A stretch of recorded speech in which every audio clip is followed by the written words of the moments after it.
Is there a phenomenon of people leaving big cities in the United States? There is. There's definitely a phenomenon of people leaving big cities. There's also been a phenomenon of people leaving California in particular. However, we haven't seen it translate into lower housing prices. So to the extent to which people are leaving, it's not clear that they're selling their homes. So it may be a phenomenon where some people are leaving temporarily without selling. But unfortunately, that means that there hasn't been the sort of economic consequence for city governments to reform their policies in order to keep their residents happy. Why California in particular, and where are these people going? I mean, people from California go to all sorts of states. I mean, the most famous is Texas, but people leave to Nevada. They've traditionally left to Texas, Utah, California. Colorado, Washington, Oregon. I mean, really all over the place. California's actually had a net migration over the last several years, and it accelerated under COVID. But yeah, I mean, the problems that I described in San Francisco, which are mostly problems that had traditionally been on the progressive West Coast, are now being seen in other cities around the United States as we deal with our drug addiction and drug overdose crisis. And is the pandemic accelerating these trends of people leaving big cities to other places? I mean, particularly for example, in London, many people have decided that house prices are far too high, they can work from home, and suddenly they're buying properties in the countryside and in other places just outside of London. Yeah, for sure. I mean, it's definitely happening. We just haven't seen the decline in housing prices. I mean, and that's part of the problem, I think, is that in California, there's a sense among the policymakers, the elected officials, and sometimes they say it out loud, which is basically, where else are you going to go? California remains such a desirable location, spectacular geography, incredible climate. People really want to live here. I really want to live here. And so those of us that are fighting to improve this place, one disadvantage we have is that politicians will kind of have this attitude that, hey, you don't really, if you want to live here, you can't really vote with your feet. So that's been a big part of the problem. I think the other issue is that there's something called the Curley effect, which was named after a Boston mayor, a terrible mayor who drove out many of the people that he was unpopular with. And the result was that the people that left behind were the people that were more in his favor. So you end up getting a kind of self-reinforcing vicious cycle. And I think to some extent that's occurred in California broadly and in San Francisco in particular. I want to talk about San Francisco in a moment.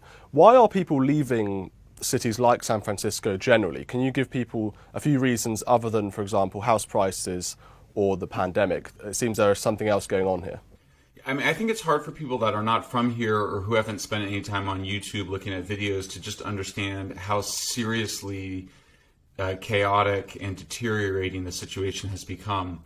You've started to see some people in New York complain about scenes that have become very common and familiar in San Francisco, but also in Los Angeles, Seattle, Portland, which is that you have what Europeans actually call open drug scenes that Americans have euphemistically referred to as homeless encampments, which is really a misdescription of what is going on in these situations. These are groups of drug users who have, because of their addiction, lost contact with friends and family. They no longer work. They live on the street because they're saving their money to support their addiction. This is people that are sometimes they're traumatized, sometimes they just got addicted because of partying too hard. But the addiction crisis in the United States has grown enormously. I used to work for philanthropies supported by George Soros, the very well-known currency speculator and billionaire. He's now a major philanthropist in the United States and has been for almost 30 years. When I got done working on drug decriminalization issues, or what we call harm reduction issues, in the 1990s, in the year 2000, 17,000 people were dying in the United States from illicit drugs. This year, 100,000 people died from illicit drugs.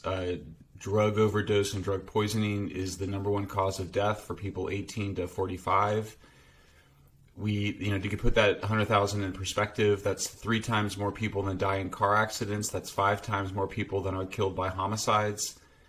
So the drug crisis is really, it should be like the number one issue in some ways, or at least it should be a tier 1 issue, but it's been like a tier 3 issue for reasons we can talk about. But really what's at the heart of what we call our homeless problem, but to some extent our crime problem, is driven by drug addiction and drug abuse. Let's talk about San Francisco. This is the topic of your book, the main case study that you use. Why did you choose that city? Well, San Francisco, it's where I live. I live in Berkeley, which is about a 20-minute drive. It's across the bay from San Francisco. So it's a city I love. It's a city I moved to 30 years ago. I met my wife there. I've spent a lot of time in. San Francisco is widely considered the most beautiful city in the United States. It's also, it really punches above its weight in terms of cultural and political significance.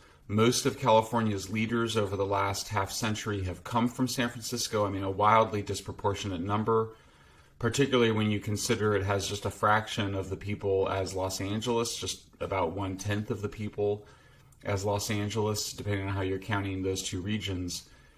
But San Francisco is really the heart of American liberalism, progressivism, and really what we would call the radical left. And the subtitle of my book is Why Progressives Ruin Cities.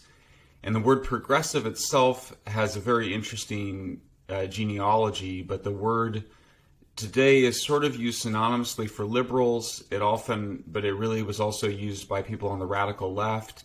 And it's a word that has sort of united liberal and radical left people.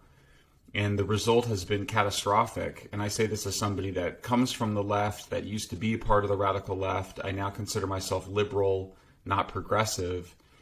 But basically, San Francisco is really the incubator for a lot of the really terrible ideas that have been implemented and resulted in the deterioration and the destruction of some of our finest cities, including but not limited to San Francisco. Can you take us through some of the statistics in recent years to display what's happened to cities like San Francisco in terms of crime, drug use, homelessness, that sort of thing? Sure.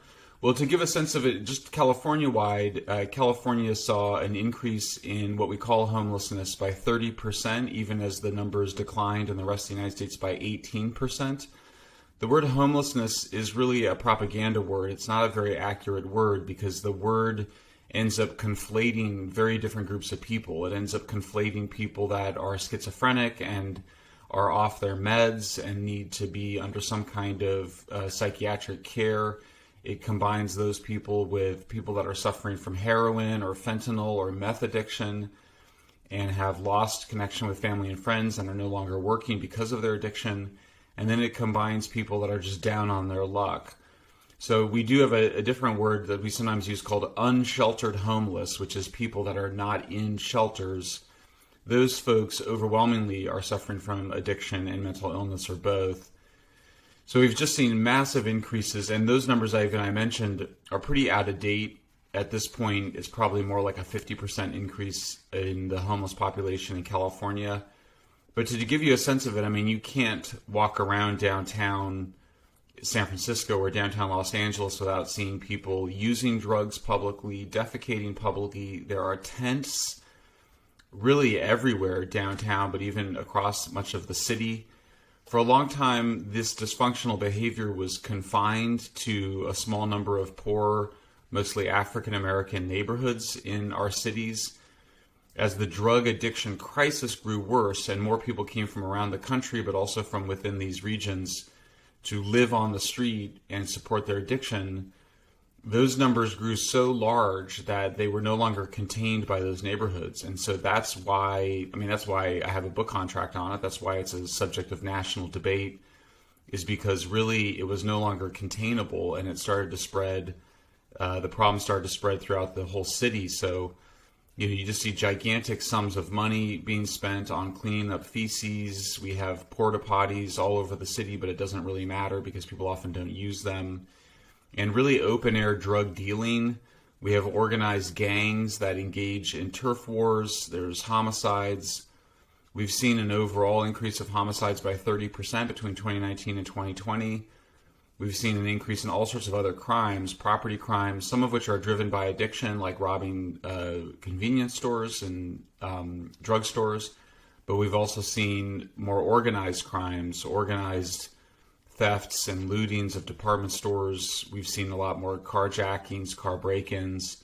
So really, on the one hand, you could say that all of this is a drug and crime problem, but really it's a governance issue where many of these cities have just stopped doing what cities had traditionally done to maintain law and order, and they've stopped doing that and I argue, out of a kind of ideological commitment to radical left politics, to a kind of political correctness, or what we might call victim ideology or woke ideology, which is something I know that you've discussed a lot on this program. But basically the idea that there are some people in the world who are victims, and to them everything should be given and nothing required or requested in return.